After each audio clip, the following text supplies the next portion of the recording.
નમસ્કાર મિત્રો, મારી યુટ્યુબ ચેનલ સંજય પટેલમાં આપનું હાર્દિક સ્વાગત છે। મિત્રો, આજે આપણે ધોરણ 9 વિષય છે સામાજિક વિજ્ઞાન, તેનો પાઠ 17, પાઠનું નામ છે કુદરતી વનસ્પતિ। તેની સ્વ અધ્યયન પોથી જે આ વર્ષે નવી આવેલી છે તેનું સંપૂર્ણ સોલ્યુશન આજે આપણે આ વિડીયોની અંદર જોવાના છીએ।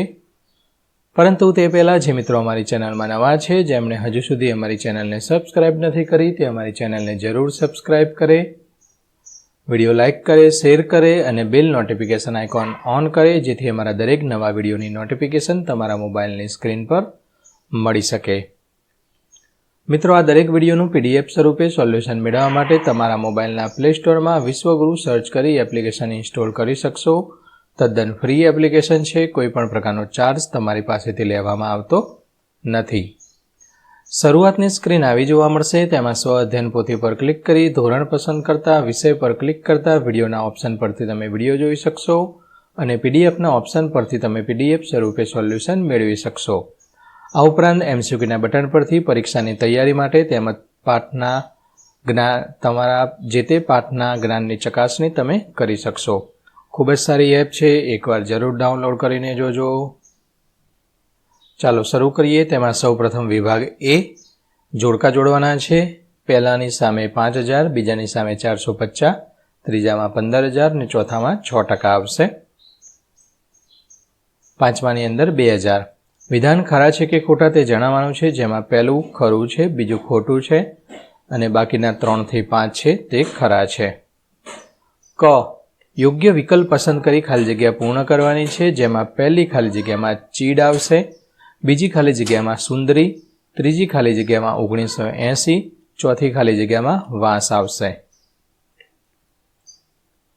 પાંચમી ખાલી જગ્યામાં આંબળા,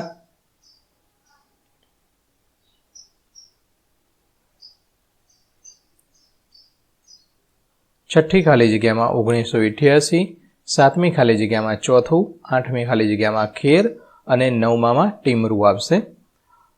હવે ડ છે, યોગ્ય વિકલ્પ પસંદ કરી તેનો સાચો ક્રમ બાજુના ચોરસ ખાનામાં લખવાનો છે। પહેલાની અંદર ઓપ્શન બી જવાબ આવશે, બીજાની અંદર ઓપ્શન સી 10%, ત્રીજામાં ઓપ્શન એ 10મું, ચોથામાં ઓપ્શન બી કુદરતી વનસ્પતિ, પાંચમામાં ઓપ્શન સી આબોહવા। નીચે આપેલા પ્રશ્નોના 1-2 શબ્દમાં અથવા વાક્યમાં જવાબ આપવાના છે, જેમાં પહેલો પ્રશ્ન છે, ભારતમાં કુદરતી વનસ્પતિમાં રહેલી વિવિધતા કયા કારણોથી સર્જાય છે? તો ભૂપૃષ્ઠ, જમીન, તાપમાન, ભેજ, સૂર્યપ્રકાશ અને વરસાદના આધારે। બીજું છે, કુદરતી વનસ્પતિના પ્રદેશો કોને કહે છે? તો એક સરખી આબોહવા ધરાવતા પ્રદેશોમાં એક સરખી વનસ્પતિ જોવા મળે છે। આવા પર્યાવરણીય સામ્યતા દર્શાવતા પ્રદેશના સમૂહને કુદરતી વનસ્પતિના પ્રદેશો કહે છે। ત્રીજો પ્રશ્ન છે, કુદરતી વનસ્પતિના પ્રદેશોને શાના આધારે 5 ભાગમાં વહેંચવામાં આવે છે? તેની ઊંચાઈ, જમીન, વરસાદ અને તાપમાનની વિવિધતાના આધારે। IUCNનું પૂરું નામ I એટલે ઇન્ટરનેશનલ, U એટલે યુનિયન, 4C એટલે કન્ઝર્વેશન ઓફ નેચર। પાંચમો પ્રશ્ન, જંગલોમાંથી કઈ વન્ય પેદાશ મળે છે? તો લાખ, રાળ, ગુંદર, રબર, મધ, નેતર વગેરે। છઠ્ઠો પ્રશ્ન છે, જંગલોમાં કઈ ઔષધીય વનસ્પતિ થાય છે? આંબળા, બહેડા, હરડે, અશ્વગંધા, સર્પગંધા, સિકોના, ગરમાળો, શંખાવલી વગેરે। સાતમું છે, ચંદનના લાકડામાંથી શું બને છે? તો સુગંધીદાર તેલ તેમજ સૌંદર્યવર્ધક વસ્તુઓ બનાવવામાં આવે છે। હવે વિભાગ બી છે, 15 થી 30 શબ્દોમાં જવાબ લખવાના છે, જેમાંનો પહેલો પ્રશ્ન છે, કુદરતી વનસ્પતિના પ્રદેશોની વિવિધતાના કારણો જણાવો। તો ભારતનું ભૂપૃષ્ઠ પર્વતો, ઉચ્ચ પ્રદેશો, મેદાનો, દરિયા કિનારાના મેદાનો અને રણ પ્રદેશોનું બનેલું છે। ભૂપૃષ્ઠની આ વિવિધતાને કારણે દેશની કુદરતી વનસ્પતિમાં વિવિધતા જોવા મળે છે। બીજો પ્રશ્ન છે, શંકુદ્રમ જંગલોની વિશેષતા જણાવો। તો શંકુદ્રમ જંગલો એટલે શંકુ આકારના વૃક્ષોવાળા જંગલો। આ જંગલો હિમાલયની 1500 થી 3000 મીટર ઊંચાઈએ આવેલા હોય છે। અહીંના વૃક્ષોની ડાળીઓ જમીન તરફ ઢળતી હોય છે, જેથી હિમવર્ષાના કારણે વૃક્ષો પર પડતો બરફ જમીન પર સરકી જાય છે। વૃક્ષોના પાંદડા લાંબા, અણીદાર અને ચિકાસવાળા હોય છે। ત્રીજો પ્રશ્ન છે, ઉષ્ણકટિબંધીય ખરાઉ જંગલોને સાથે મોસમી જંગલો કહે છે. તો ખરાઉ એ ઉષ્ણકટિબંધીય જંગલનો એક પ્રકાર છે. આ જંગલોના વૃક્ષો પાનખર ઋતુમાં 6 થી 8 અઠવાડિયા દરમિયાન પોતાના પાંદડા ખેરવી નાખે છે. તેથી આ જંગલો ઉષ્ણકટિબંધીય ખરાઉ જંગલો કહેવાય છે. આ જંગલો મોસમ પ્રમાણે પાંદડા ખેરતા હોવાથી તેને મોસમી જંગલો પણ કહે છે. ચોથો પ્રશ્ન છે, જંગલોમાંથી કઈ કઈ પેદાશો મળે છે? તો જંગલોમાંથી મુખ્યત્વે પહેલું તો લાકડું, બળતણ, વિવિધ પ્રકારની અન્ય વસ્તુઓ મળે છે. જંગલોમાંથી અનેક ઔષધીય વનસ્પતિ મળે છે, જે આયુર્વેદિક દવાઓ આવે છે ને આ બધી ઔષધીય વનસ્પતિમાંથી. જંગલોમાંથી લાખ, રાળ, ગુંદર, નેતર, મધ, રબર વગેરે મળે છે. જંગલો વનવાસી પ્રજાને એટલે કે જંગલમાં રહેતા લોકોને આજીવિકા પૂરી પાડે છે. વિભાગ સી છે, મુદ્દાસર જવાબ લખવાના છે, જેમાં પહેલું છે જંગલોનું પર્યાવરણીય મહત્વ જણાવો. તો આપણે અહીંયા જોઈએ તો જંગલો વાતાવરણને ઠંડુ રાખી વરસાદ લાવવામાં મદદરૂપ થાય છે, વાતાવરણમાં ભેજ જાળવી રાખે છે, હવામાંથી કાર્બન ડાયોક્સાઇડ વાયુ લઈ લે છે અને ઓક્સિજન વાયુ બહાર આપે છે, પવન અને વરસાદથી જમીનનું ધોવાણ અટકાવે છે, કુદરતી સૌંદર્યમાં વધારો કરે છે, હવાને શુદ્ધ રાખે છે. આ પ્રમાણે તમે લખી શકો. મિત્રો, વિડીયો કેવું લાગ્યું કોમેન્ટમાં જરૂર જણાવો. આ સિવાય તમારે અન્ય બીજા કયા વિષયનું સોલ્યુશન જોઈએ છે તે પણ કોમેન્ટમાં જણાવો, જેથી અમે તે વિષય પર વિડીયો રેકોર્ડ કરી શકીએ.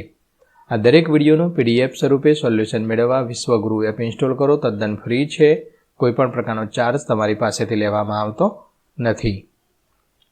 બીજો પ્રશ્ન છે, જંગલોના વિનાશના કારણો અને તેની અસરો, એટલે કે ગ્લોબલ વોર્મિંગ છે, શહેરીનો વિકાસ છે, તાપમાનમાં વૃદ્ધિ છે, વરસાદના પ્રમાણમાં ઘટાડો છે, લોકો આડેધડ વૃક્ષોને કાપવા લાગ્યા છે, જમીનનું ધોવાણ થવું, આ બધાને કારણે જંગલોના વિનાશ થઈ રહ્યો છે. બોક્સમાં 9 ઔષધીય વનસ્પતિના નામ આપેલા છે, તે શોધી તેના ફરતે ગોળ નિશાની કરવાની છે. તો અહીંયા અર્જુન, આંબળા, લીમડો, સર્પગંધા, તુલસી, ગળો અને હરડે. વિભાગ ડી, પ્રશ્નોના સવિસ્તર જવાબ આપો. તેમાંનો પહેલો પ્રશ્ન, જંગલોના જતન માટેના ઉપાયો જણાવો. એટલે કે જંગલોને સાચવવા હોય અને એને કાપતા અટકાવવા હોય તો શું કરવું જોઈએ? તો ચોક્કસ પ્રકારના નિયમો બહાર પાડવા જોઈએ. એના ઉપર દંડ, કોઈ વૃક્ષો જો કોઈ જાણકારી અથવા તો મંજૂરી લીધા વગર કાપે તો તેના દંડ હોવો જોઈએ, સજા હોવી જોઈએ. આ રીતે તેની દરેક લોકોની ફરજ છે કે વૃક્ષો વાવવાના અને તેનું જતન કરવાનું.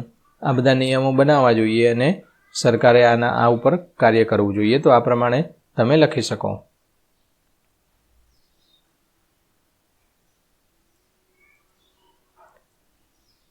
બીજો પ્રશ્ન છે, ભારતમાં જોવા મળતા 5 કુદરતી વનસ્પતિના પ્રદેશો વિશે સવિસ્તર માહિતી આપો. તો ભારતમાં વરસાદ, તાપમાન અને ઊંચાઈના આધારે કુદરતી વનસ્પતિને 5 મુખ્ય પ્રદેશોમાં વહેંચવામાં આવે છે. જેમાં પહેલું છે ઉષ્ણકટિબંધીય વરસાદી જંગલો, જે સદાબહાર જંગલો તરીકે ઓળખાય છે. એની વિગતે તમે આ રીતે લખી શકો. બીજું છે ઉષ્ણકટિબંધીય મોસમી એટલે કે પાનખર જંગલો.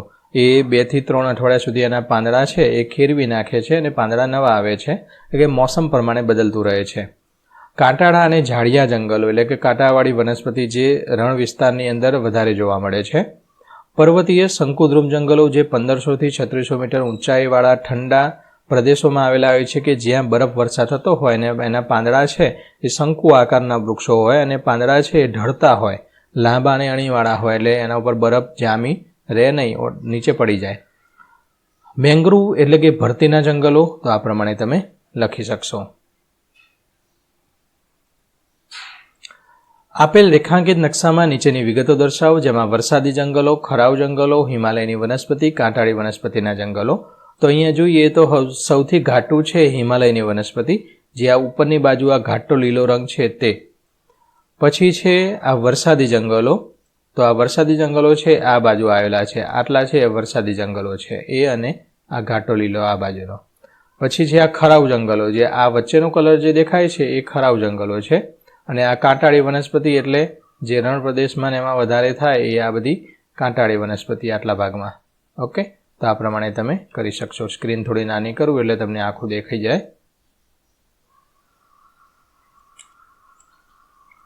ચલો આગળ વધીએ. તો અહીંયા આપણે આ વિડીયો છે તેનું સોલ્યુશન આપણે પૂર્ણ કરીએ છીએ. દરેક વિડીયોનું PDF સ્વરૂપે સોલ્યુશન મેળવવા વિશ્વગુરુ એપ ઇન્સ્ટોલ કરો. તદ્દન ફ્રી છે. કોઈપણ પ્રકારનો ચાર્જ તમારી પાસેથી લેવામાં આવતો નથી. ફરી મળીશું આગળના વિડીયોમાં. ત્યાં સુધી આવજો.